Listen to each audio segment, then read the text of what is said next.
Let's talk about Arcadia now. Of course, the big name behind Topshop, Burton, Dorothy Perkins, Miss Selfridge, so many of the big names on our high street for so many years. Well, they went into administration yesterday, putting 13,000 jobs at risk. Big questions also over the pension pot there for those workers. Kate Hardcastle is a retail analyst and joins us now. Good morning to you, Kate. Hi, good morning. I think a lot of people felt inevitable, and perhaps something that might have been inevitable with or without COVID. But tell us the reason why specifically they've collapsed yesterday.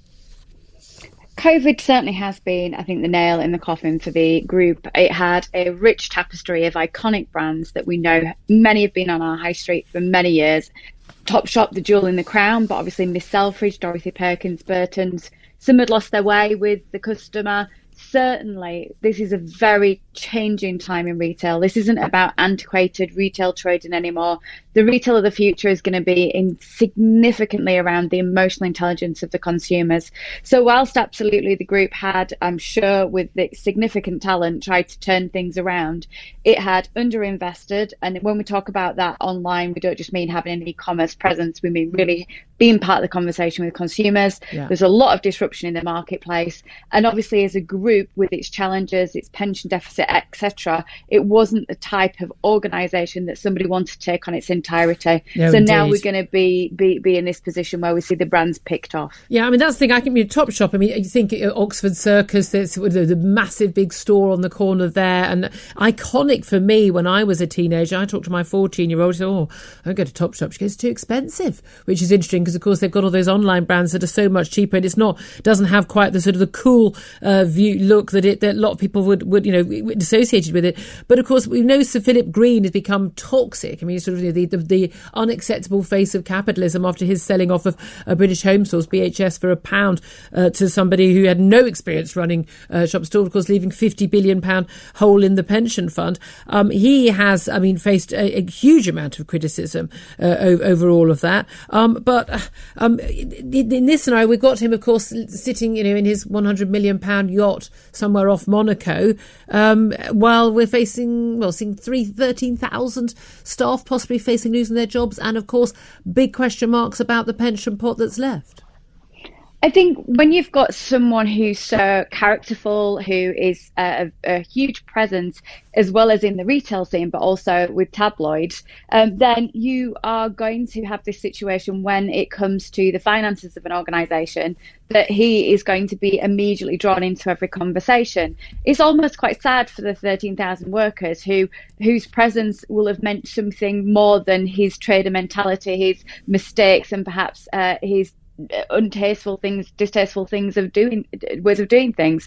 Absolutely, he has been putting himself in that position, though. Whenever the Topshop brand particularly was doing something iconic, opening the New York flagship store, working with Kate Moss, Beyonce, he was already there. He was in the picture. He was in the frame. So he's kind of put himself in that maverick entrepreneur type position to be having this association. And therefore, when there is question marks around pensions, when an organisation needs to be got out of a very difficult, sticky situation financially, he's going to be looked to correct that action. He's going to be looked to make it better. When you don't then do that, obviously you're going to put yourself up for criticism. Yeah, indeed. Well, we know that Frasers, ASOS and Boohoo have all been linked with possible bids for some of those brands. Of course, I mean, again, it's taking over some of those big prime slots on the high street possibility. Of course, we know that's one of the reasons why a lot of these brands do badly. They've got huge rents and business rates to pay. But there was this possibility of a rescue by JD Sports, wasn't there? Or Sports Rate. There's just a whole different set of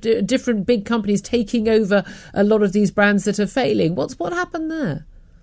The knock-on effect of retail, as you know, is so significant. The fact that 5% of turnover at Debenhams, if not more, was linked to concessions that were absolutely critical in terms of the presence from Arcadia brands. So JD Sports have been rumoured to be linked potentially with a Debenhams opportunity.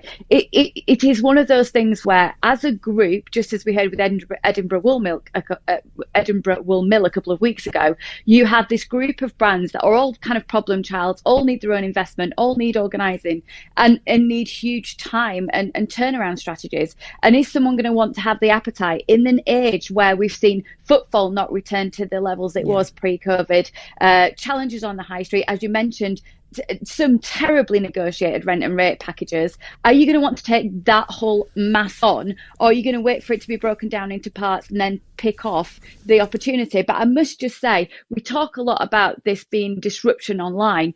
Look at Primark and what that's done. Look, that has no e-commerce offer at all, but has e-presence because it's got a huge social media following, but it's on the high street. So it proves it can work. You can have success in both markets. Okay, well, thank you very much indeed.